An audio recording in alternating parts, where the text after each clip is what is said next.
So I'm here today to talk about the Environmental Innovation Academy here at Oceanside High School.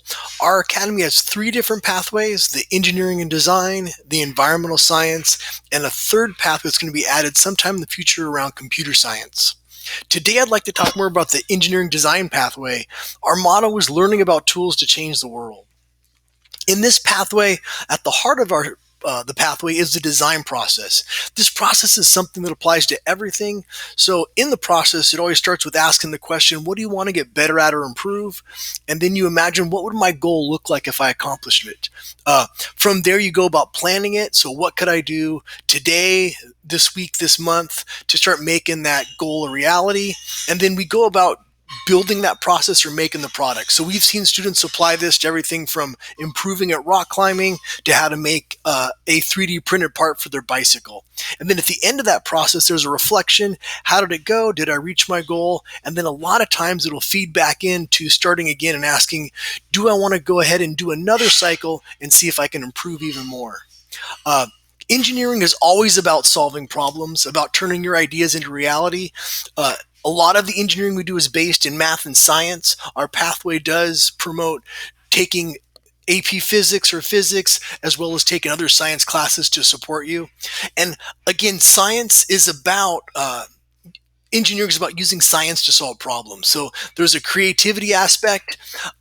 A lot of these careers, if you go into engineering, have good starting salaries, but they also require a background in chemistry and physics. So being strong on STEM is a big part of being an engineer.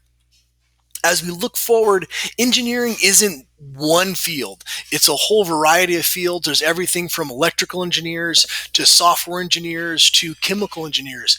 We'll expose you to kind of what each of these engineers do, and then we'll do a little more. We have a civil engineering and architecture course, which takes a closer look at this field, and then our design thinking course does a broad survey of all of them. Our focus is always how to take your ideas to the next level, learning tools like Fusion 360 or CAD software, as well as learning how to take those ideas and design them using tools in the classroom. So these tools could be things like 3D printers or our laser engravers or etchers. In the civil engineering architecture class, there's a number of things we'll do in terms of designing actual structures and buildings.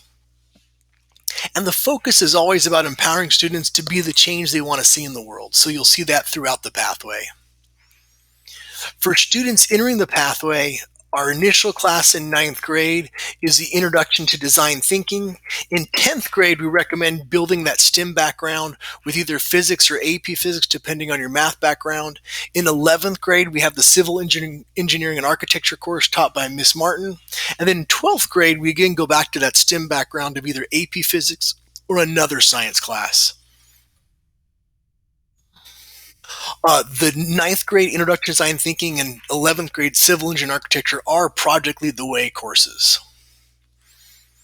If you'd like more information, you can certainly contact your counselor, let them know you're interested in looking at a pathway inside the Environmental Innovation Academy, or you can directly contact some of our instructors. Mr. Hernandez does the Environmental Science pathway, or Miss Martin or myself, who are part of the Engineering Design pathway.